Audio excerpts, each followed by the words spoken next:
Hola una vez más, qué bueno es que se conectan a este estudio bíblico para células. El título de la lección de hoy es Dios perdona y olvida. Es la lección número 6. La reflexión previa, introductoria, es: piense en una ocasión en que usted recibió el perdón de un amigo. ¿Tuvo que pedirlo o se ofreció el perdón antes de que usted pudiera pedir disculpas? ¿Cómo le hizo sentir el perdón de él o ella? Ciertamente, hermanos, que las relaciones interpersonales son un desafío permanente, y en mi caso no es la excepción. Si alguien me ha perdonado en varias ocasiones, es mi esposa.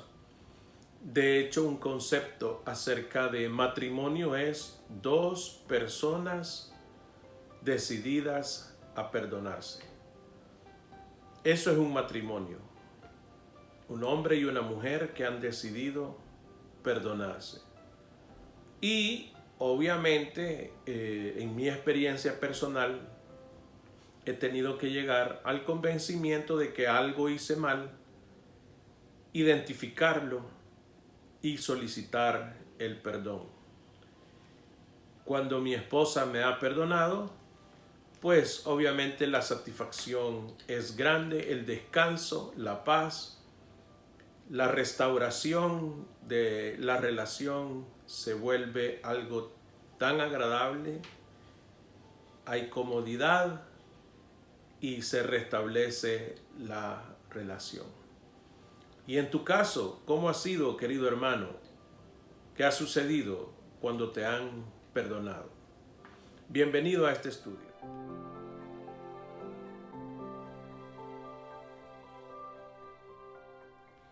Vayamos a la lectura bíblica, no sin antes tener un contexto de parte del autor de este estudio. Dice en Hebreos capítulo 5 y 7, el escritor presentó a Melquisedec, el misterioso rey y sacerdote del Antiguo Testamento que fue reconocido por Abraham en Génesis 14, 18 al 20.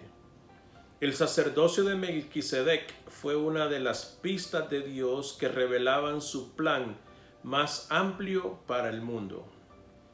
Él sirvió como un tipo o figura anticipada de Cristo, quien cumplió el sumo sacerdocio. Jesús fue ahora el foco central del acuerdo que hizo Dios con su pueblo. Un pacto mucho mejor que incluso el gran pacto que estableció Dios con Abraham y con su descendencia. Vamos a leer entonces, hermanos, Hebreos capítulo 8, versículos del 1 al 13. Leo de la Nueva Versión Internacional. Trataré de darle el énfasis necesario y la entonación correcta. Hebreos 8, 1 al 13. Y dicen como sigue: Ahora bien, el punto principal de lo que venimos diciendo es que tenemos tal sumo sacerdote, aquel que se sentó a la derecha del trono de la majestad en el cielo, el que sirve en el santuario, es decir, en el verdadero tabernáculo levantado por el Señor y no por ningún ser humano. A todo sumo sacerdote se le nombra para presentar ofrendas y sacrificios, por lo cual es necesario que también tenga algo que ofrecer. Si Jesús estuviera en la tierra, no sería sacerdote, pues aquí ya hay sacerdotes que presentan las ofrendas en conformidad con la ley. Estos sacerdotes sirven en un santuario que es copia y sombra del que está en el cielo, tal como se lo advirtió a Moisés cuando estaba a punto de construir el tabernáculo. Asegúrate de hacerlo todo según el modelo que se te ha mostrado en la montaña. Pero el servicio sacerdotal que Jesús ha recibido es superior al de ellos, así como el pacto del cual es mediador es superior al antiguo, puesto que se basa en mejores promesas. Efectivamente, si ese primer pacto hubiera sido perfecto, no habría lugar para un segundo pacto. Pero Dios, reprochándole sus defectos, dijo: vienen días, dice el Señor, en que haré un nuevo pacto con la casa de Israel y con la casa de Judá. No será un pacto como el que hice con sus antepasados el día en que los tomé de la mano y los saqué de Egipto, ya que ellos no permanecieron fieles a mi pacto y yo los abandoné, dice el Señor. Este es el pacto que después de aquel tiempo haré con la casa de Israel, dice el Señor. Pondré mis leyes en su mente y las escribiré en su corazón. Yo seré su Dios y ellos serán mi pueblo. Ya no tendrá nadie que enseñar a su prójimo, ni dirá nadie a su hermano: conoce al Señor, porque todos, desde el más pequeño hasta el más grande, me conocerán. Yo les perdonaré sus iniquidades y nunca más me acordaré de sus pecados. Al llamar nuevo a ese pacto, ha declarado obsoleto el anterior, y lo que se vuelve obsoleto y envejece ya está por desaparecer.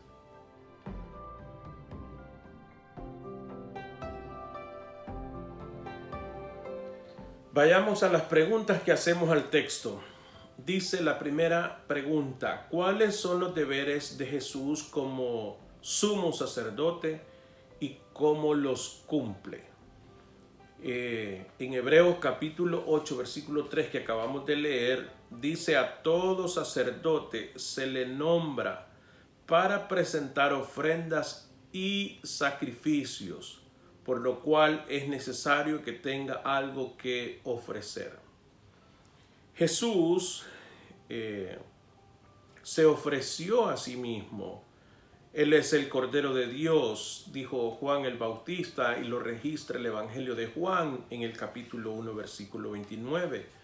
O sea, Jesús, sin pecado, el Cordero sin mancha, cumple a la perfección el ministerio sacerdotal.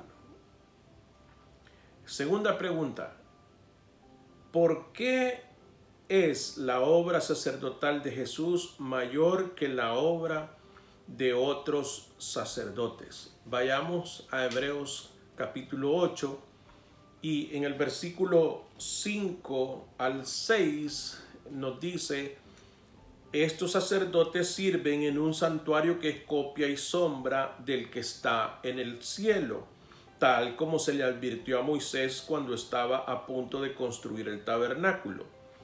Asegúrate de hacerlo todo según el modelo que se te ha mostrado en la montaña. Pero el servicio sacerdotal, versículo 6, vuelvo a hacer énfasis, pero el servicio sacerdotal que Jesús ha recibido es superior al de ellos, así como el pacto del cual es mediador es superior al antiguo, puesto que se basa en mejores promesas.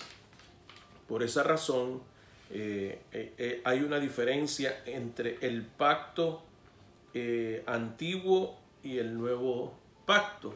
Es superior. En la pregunta la pregunta 2, ¿por qué es la obra sacerdotal de Jesús mayor que la obra de otros sacerdotes? Es superior en base a que el pacto es superior. ¿Cómo se diferencia el nuevo pacto del antiguo pacto? Hoy sí, esa es la tercera pregunta. ¿Cómo se diferencia el nuevo pacto del antiguo pacto? Hebreos 8, 7 y 8 dice, efectivamente, la diferencia entre los dos pactos, efectivamente, si ese primer pacto hubiera sido perfecto, no habría lugar para un segundo pacto. Pero Dios, reprochándole sus defectos, dijo, vienen días, dice el Señor, en que haré un nuevo pacto con la casa de Israel y con la casa de Judá. Entonces, el Señor nos está hablando de que si hubiese sido perfecto el primer pacto, no habría espacio para un segundo pacto. La diferencia está entonces en la perfección del pacto, y eso es lo que vamos a estar viendo a continuación. ¿Por qué estableció Dios un nuevo acuerdo con su pueblo? ¿Por qué fue necesario? Entonces, Hebreos capítulo 8, versículo 9 dice, no será un pacto como el que hice con sus antepasados el día en que los tomé de la mano y los saqué de Egipto, ya que ellos no permanecieron fieles a mi pacto y yo los abandoné, dice el Señor. Entonces, ese nuevo pacto con la casa de Israel y con la casa de Judá será uno mejor y superior, porque en el anterior la casa de Israel abandonó al Señor, no permanecieron fieles en mi pacto, dice el texto de la Nueva Versión Internacional. Y la otra pregunta al texto es, ¿qué promesas más amplias hizo Dios a su pueblo bajo el nuevo pacto? En el versículo 10 dice, este es el pacto que después de aquel tiempo haré con la casa de Israel, dice el Señor. Aquí las diferencias y la ampliación de ese pacto. Pondré mis leyes en su mente y las escribiré en su corazón. Yo seré su Dios, ellos serán mi pueblo. Ya no tendrá nadie que enseñar a su prójimo, ni dirá nadie a su hermano, conoce al Señor, porque todos, desde el más pequeño hasta el más grande, me conocerán. Yo les perdonaré sus iniquidades y nunca más me acordaré de sus pecados. Hago énfasis, subrayo, lo ilumino y dice, y nunca más me acordaré de sus pecados. Al llamar nuevo a ese pacto, ha declarado obsoleto el anterior, y lo que se vuelve obsoleto y envejece ya está por desaparecer. Entonces el pacto del cumplimiento de la ley queda obsoleto por el pacto, el nuevo pacto, donde Él es nuestro Dios, perdona nuestros pecados, olvida nuestros pecados, y nosotros lo hacemos a Él nuestro Señor.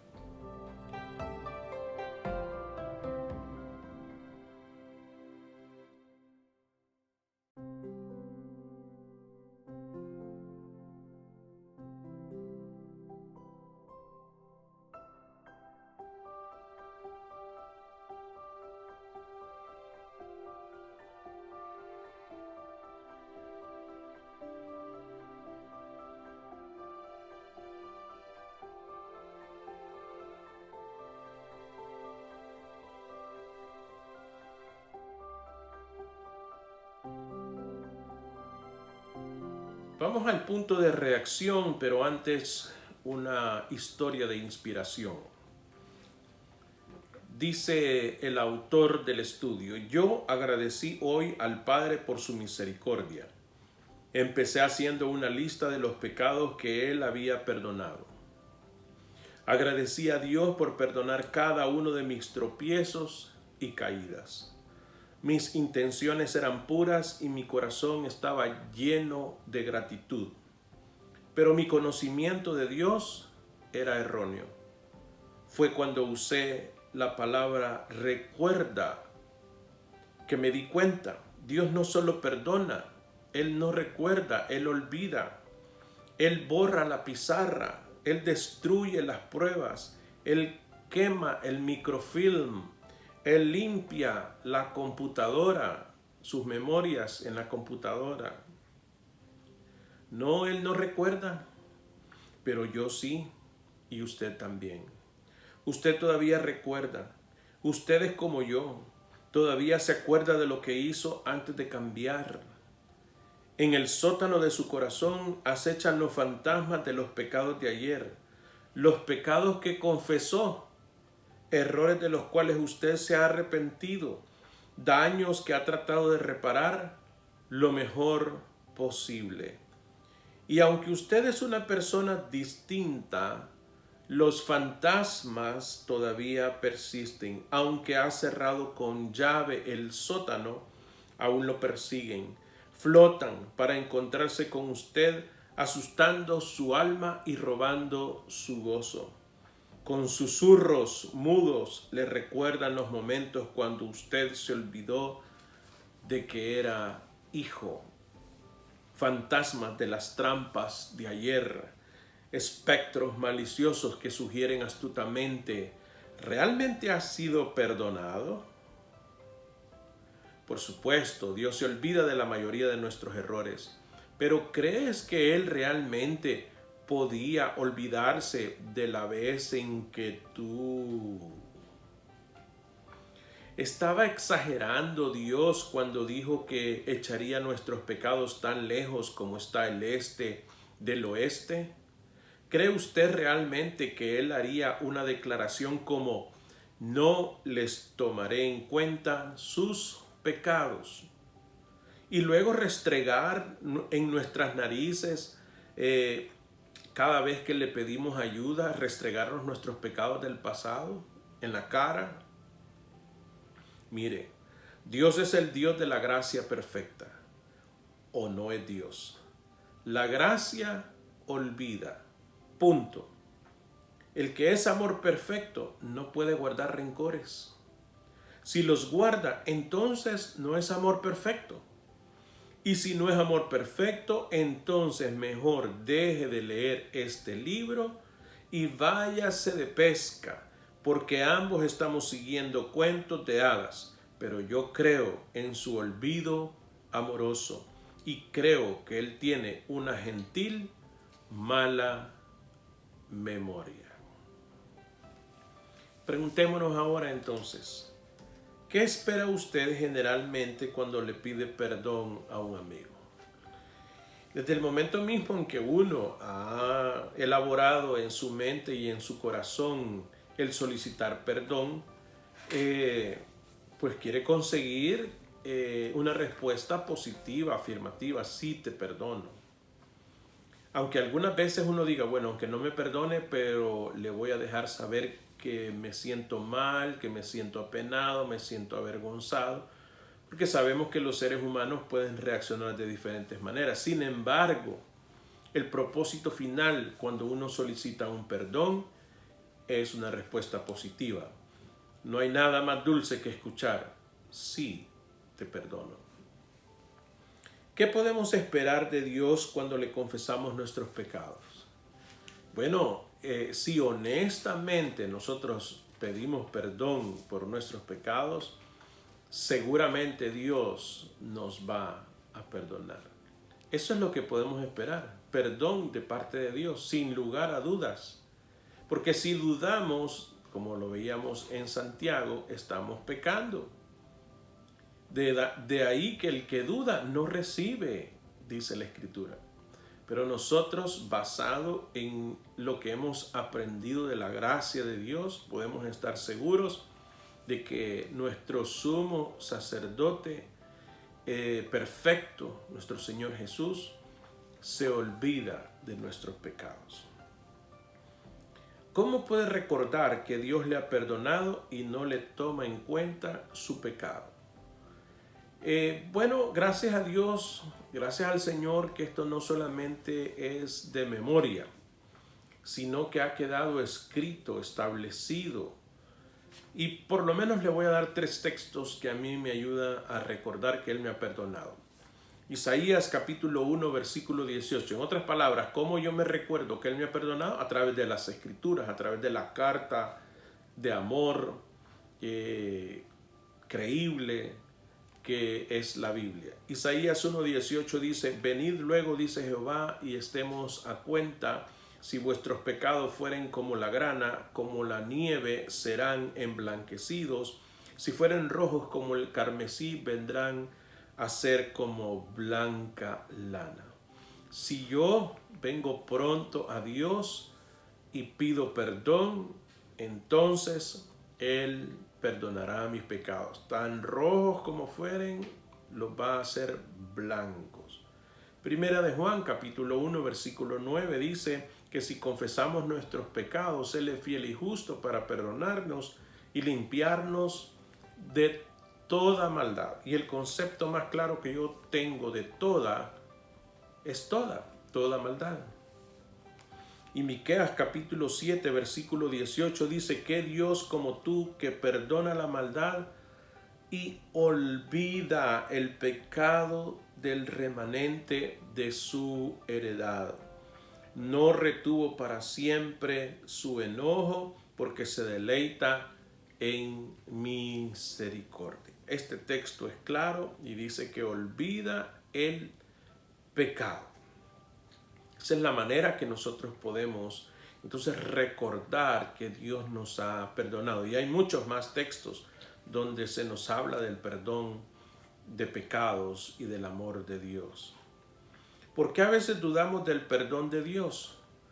Bueno, porque es mi opinión, ustedes tendrán una opinión diferente, pero yo creo que a veces dudamos del perdón de Dios porque magnificamos nuestro pecado, porque lo hacemos grande, y no que no sea grave y no que no haya sido malo lo que hicimos. Yo puedo decirlo, soy un hombre de carne y hueso, he pecado y he pecado como cualquier otra persona. Lamento la situación, me avergüenza, no voy a entrar en detalles, sé que ustedes quisieran ayudarme si yo les confesara mis pecados y darme un buen consejo, no lo dudo. Sin embargo, no voy a entrar en detalles porque es muy vergonzoso. El punto es que si nosotros por la vergüenza hacemos más grande, magnificamos, superlativizamos el pecado versus el amor de Dios, versus el sacrificio, la validez del sacrificio de Jesús como el Cordero de Dios, el Cordero sin mancha, entonces por supuesto que vamos a dudar. Eso sería entrar en la duda de que ¿será que el sacrificio de Jesús no es suficiente para perdonarme este gran pecado que he cometido? Y pecaríamos si dijéramos que el sacrificio de Jesús no ha sido suficiente. O si decimos, el amor de Dios no alcanza para perdonarme esta maldad. He sido demasiado malo, Dios no me va a perdonar. Eso es tener un concepto falso, erróneo de la gracia y del amor de Dios, haciendo más poderoso, más fuerte el pecado que el amor y el perdón de Dios. ¿Cómo podemos liberarnos de un falso sentido de culpabilidad? En mi experiencia personal, yo sé que Dios ya me ha perdonado, pero yo no me he perdonado a mí mismo, principalmente al ver las consecuencias de mi pecado. Pero yo creo, hermanos, que nosotros nos podemos liberar de esa culpa teniendo convicción, realizando que Jesucristo es más poderoso que cualquier pecado, que la sangre de Jesús tiene poder para limpiarnos de todo pecado y de toda maldad, absolutamente de toda. Pero necesitamos crecer en ese conocimiento y en esa convicción. Y la última pregunta: ¿por qué es importante que los creyentes expresen gratitud a Dios por su perdón? ¿Por qué es importante que los creyentes expresen gratitud a Dios por su perdón? La gratitud tiene que ver con, a mi manera de ver, con la conciencia del regalo recibido. Y cada quien conoce su historia, hermanos, pero en realidad cuando aquella mujer le lavaba los pies al Señor, le ungía los pies con un perfume caro y la criticaban, Jesús les preguntó, ¿a quién agradece más? ¿Al que se le perdona poco o al que se le perdona mucho? Y la respuesta fue lógica, a quien se le perdona mucho. Hermanos, a quienes se nos ha perdonado mucho, guardamos gratitud. La deuda era grande y Dios en su infinita misericordia me perdonó. Lo mínimo que puedo hacer es decirle gracias por perdonarme y olvidar mis pecados.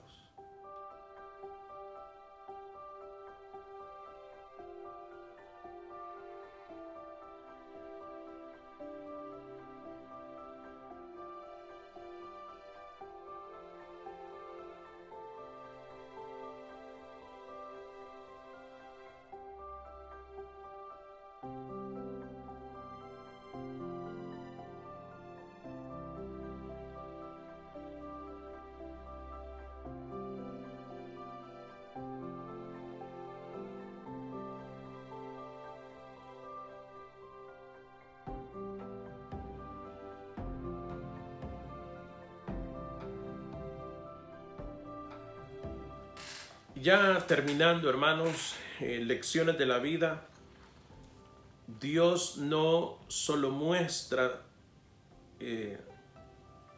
se muestra dispuesto a perdonar y olvidar, sino que también hace grandes esfuerzos para extender la oportunidad para la confesión y la relación. Su pacto nos da permiso para contar con Él.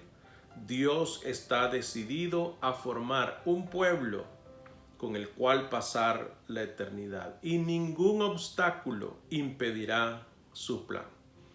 Todas las dificultades que deben vencerse y todo el duro trabajo que debe hacerse, Él lo ha hecho por nosotros.